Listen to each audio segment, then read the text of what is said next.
जय श्री कृष्णा। राधे राधे। आइए सुनते हैं सत्यला एकादशी व्रत कथा। भगवान श्री कृष्ण के श्रीमुख से एकादशियों का महात्म्य सुनकर श्रद्धा पूर्वक उन्हें प्रणाम करते हुए अर्जुन ने कहा, हे केशव, आपके श्रीमुख से एकादशियों की कथाएं सुनकर मुझे असीम आनंद की प्राप्ति हुई है। हे मधुसूदन, कृपा कर अन्य एकादशियों का महात्म्य सुनाने की भी अनुकंपा करें।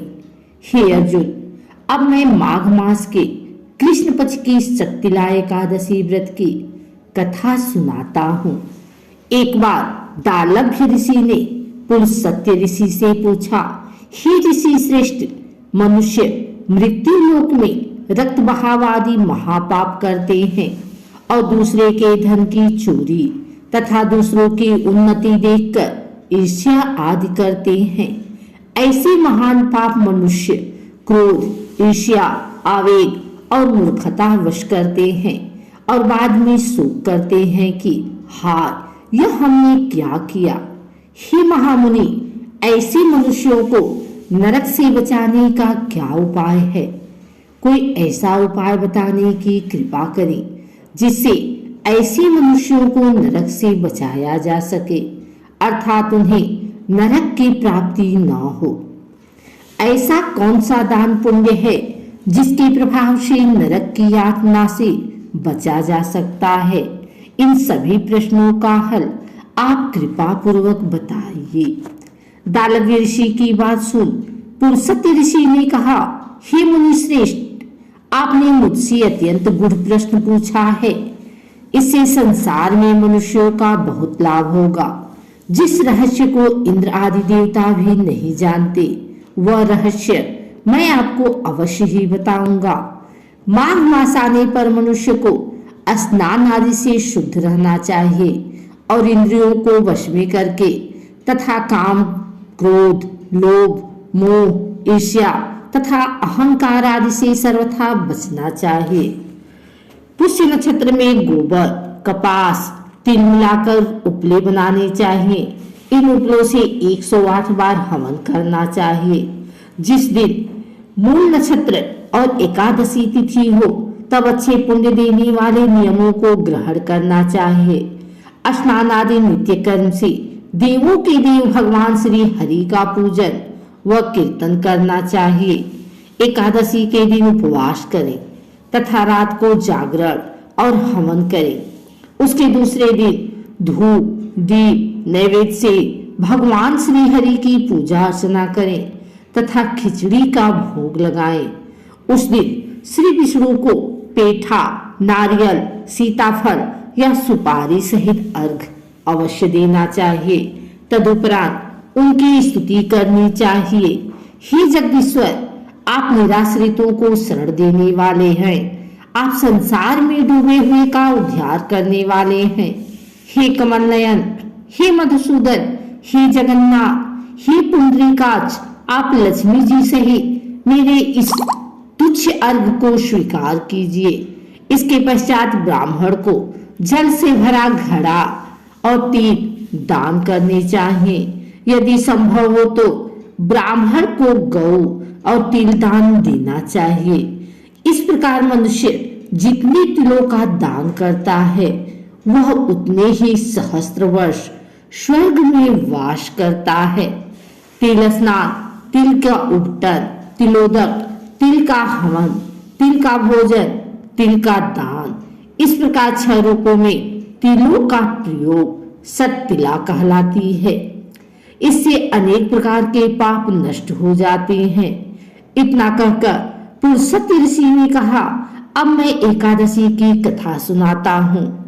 एक बार नारद मुनि ने भगवान श्री हरि से सत्यला एकादशी का महात्म्य पूछा। वे बोले, हे प्रभु, आप मेरा प्रणाम स्वीकार करें।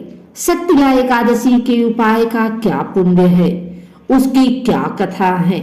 कृपा कर मुझसे कहिए। नारद की प्रार्थना सुन भगवान श्री हरि ने कहा, हे नारद, मैं तुम्हें प्रत्यक्ष देखा, सत्य वृतांत सुनाता हूँ। ध्यान पूर्वक श्रवण करो। बहुत पहले मृत्यु लोक में एक ब्राह्मणी रहती थी। वह सदा व्रत उपवास किया करती थी। एक बार वह 1 मास तक उपवास करती रही। इससे उसका शरीर बहुत कमजोर हो गया। वह अत्यंत बुद्धिमान थी। फिर उसने कभी भी देवताओं तथा ब्राह्मणों के निमित्त अन्न आदि का दान नहीं किया।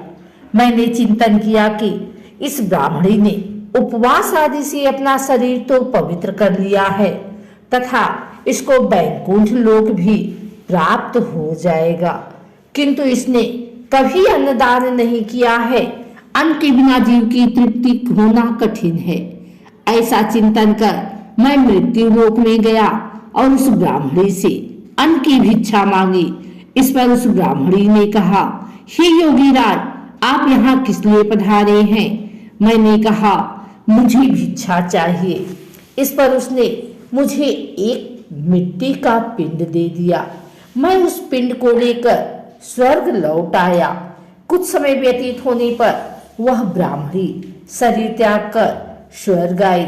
मिट्टी के पिंड के प्रभाव से उसे उस जगह का आमृत सहित घर मिला, किंतु उसने उस घर को अन्य वस्तुओं से खाली पाया।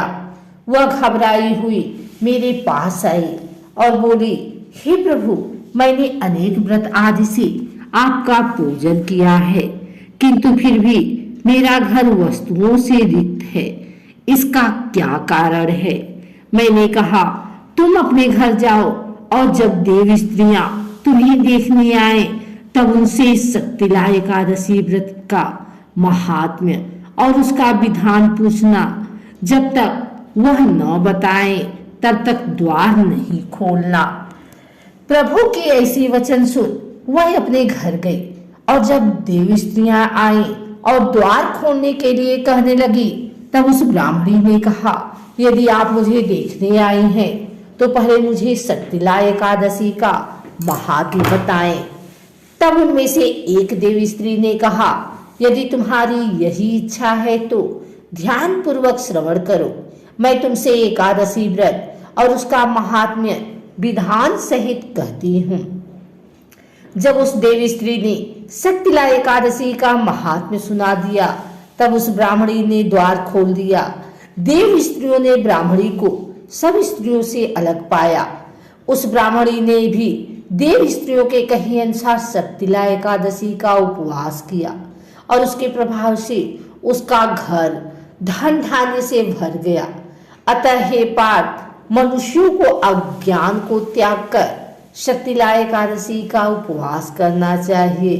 इस एकादशी व्रत के करने वाले को जन्म जन्म की निरोगता प्राप्त हो जाती है। इस उपवास से मनुष्य के सभी पाप नष्ट हो जाते हैं। इस उपवास को करने से जहां हमें शारीरिक पवित्रता और निरोगता प्राप्त होती है, वहीं अन्न, तिल आदि दान करने से धन धान्य में बढ़ोतरी होती है। इससे यह भी सिद्ध होता है कि मनुष्य जो और जैसा दान करता है, शरीर त्यागने के बाद उसे फल भी वैसा ही प्राप्त होता है। अतः धार्मिक कृतियों के साथ साथ हमें दान आदि अवश्य करना चाहिए। शास्त्रों में वर्णित है कि बिना दान किए कोई भी धार्मिक कार्य संपन्न नहीं होता। अगर आपको हमारी वीडियो अच्छी लगी हो तो इसे लाइक करें, कमेंट करें, शेयर करें। हमारे चैनल को सब्सक्राइब करके बेल नोटिफिकेशन ऑल पर सेट कर लें ताकि आगे आने वाली वीडियो सबसे पहले आप तक पहुंच सके। धन्यवाद।